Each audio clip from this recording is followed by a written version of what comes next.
Dobar dan, dobrodošli u našu virtualnu učionicu na otvorenom.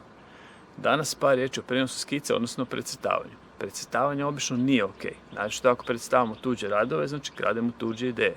Ali, neki put se desi da moramo sami umnožiti puno puta svoj crtež.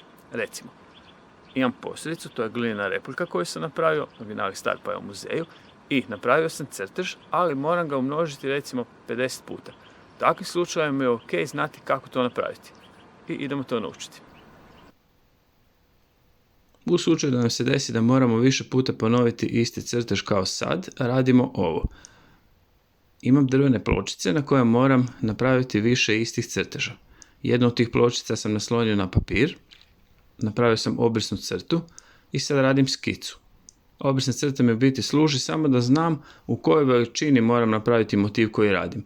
Unutar tog obrisa radim skicu predmeta koji crtamo. Evo, kako sad doći od crteža na papiru do više crteža na pločici.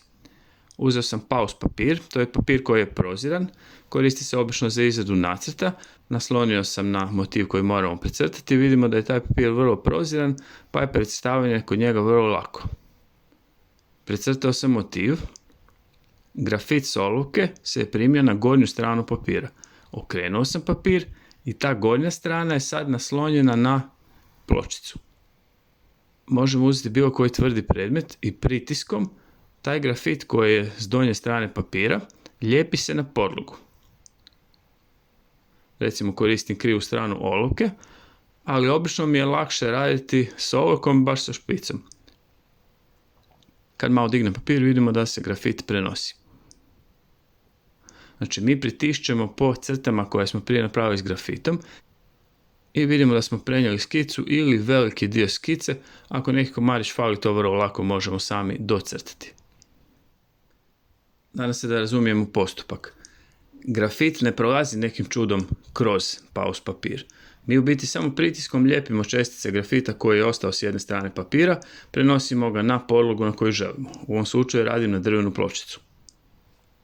Ako nemamo paus papira, možemo kao nadomjestak koristiti obični pek papir koji je isto vrlo slično proziran kao i paus papir i omogućava vrlo lako precrtavanje.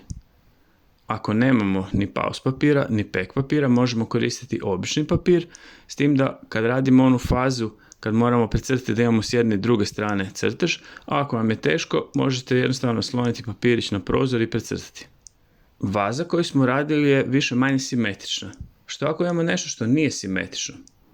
Evo, za primjer ćemo uzeti slovo B. I sad ćemo vidjeti kako bi njega precrtali. Okrenuo sam ga. Vidimo, prenijeli smo skicu i dobili smo B koje je naopako. Kako to izbjeći?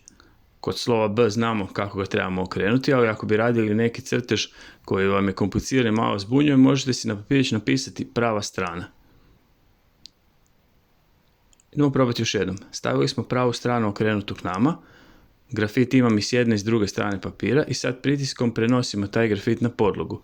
I vidimo dobili smo B onako kako treba biti okrenuto. Pogledamo što još možemo s prenosom skice. Recimo na ovom papiriću imam nekoliko motiva i sad ih mogu kombinirati po potrebi. Evo recimo dodao sam šišmiša i odlučio sam da ću vazu nacrtati, ali recimo samo će se vidjeti polovica. Usput sam malo razradio motiv, dodao sam u pozadinu šišmiša ovu šaru koja se pojavljuje na samoj posljedici. Na sljedećoj pločici ću napraviti varijaciju ovog motiva, stavit ću opet posljedicu, ali posljedicu ćemo vidjeti s druge strane. Precrtavanje nije nadomjestak crtanja. Znači mi moramo znati crtati i moramo sami sebi složiti motiv koji nam je potreban, ali poslije ga na ovakav način možemo umnožiti više puta. Možemo vrlo lako kombinirati motive koje ponavljamo. Nadam se da ste naučili kako prenijeti skicu i da ćete to koristiti kad vam bude potrebno i znamo već. Pustimo se, budemo kreativni, bit će sve ok. Sretno!